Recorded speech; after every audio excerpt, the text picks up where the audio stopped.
Hello! Welcome back sa aking YouTube channel. This is Arthur Vlog. Ayan, at kung bago ka pa lang sa aking YouTube channel, please don't forget to like, subscribe, click the bell button para maging updated kayo sa aking mga bagong uploads.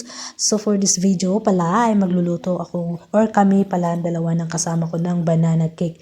So pag ganyan na pala yung kulay ng kanilang saging, hindi na nila yan kakainin. So ibigay na nila yan.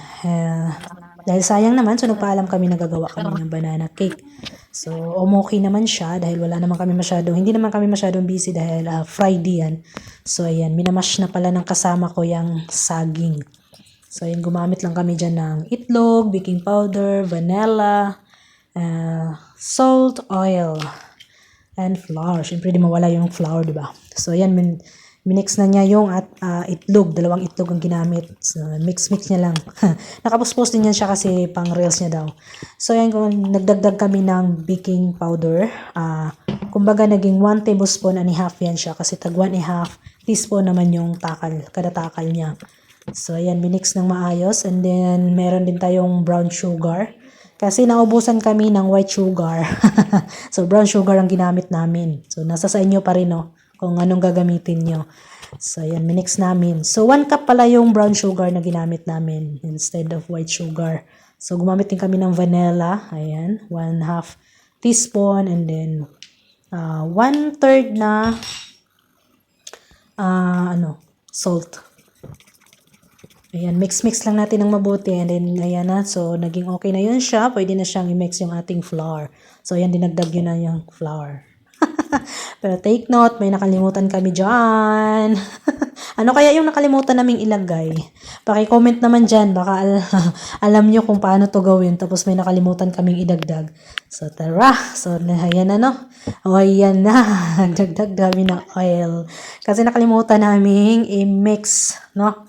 Nakalimutan sana, buti naalala ko, nakita ko yung oil, no? Yung lagayan ng oil, wala, hindi kasi hindi naman siya ng mantika. Kaya sabi ko, nakalimutan natin yung mantika. So, ayan, nagdagdag kami ng mantika, no, ng, lang siya, mga 3/4 na cup. So, ayan, no. Dahil okay na yan siya, ayan, no. Iba talaga siya pag nahuli yung mantika. Pero okay na yan. Sa amin lang naman. pa rin talaga. Tapos may pala kaming natira, yung chocolate na kisses na maliliit na ginamit nung cookies ng dalaga. So, ginamit namin. So, tinaping namin dyan sa ibabaw. So, yan na. Lutuin na natin sa oven. Ayan. So, tinuto lang namin yan siya ng mga 35 minutes. So, nilagay lang namin muna ng 20 minutes para i-check kung okay.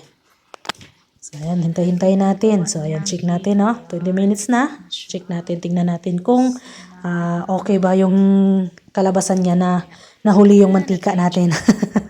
So, yan lang nung nakakatawa sa amin na ginagawa namin. Minsan hindi namin tinitingnan kung anong kulang. So, saka na lang namin malaman yung tinitingnan yung mga gamit namin na wala palang may kulang talaga. So, yun, no? So, okay naman siya. Malapit na siyang maluto. So, ayan. Ready na yung ating banana cake. So, ganyan yung hitsura niya, no? So, tanggalin na natin. So, ayan na. So, may pangkape na tayo. Pang breakfast na yan. Ayan. Thank you. Maraming salamat sa iyong panunood.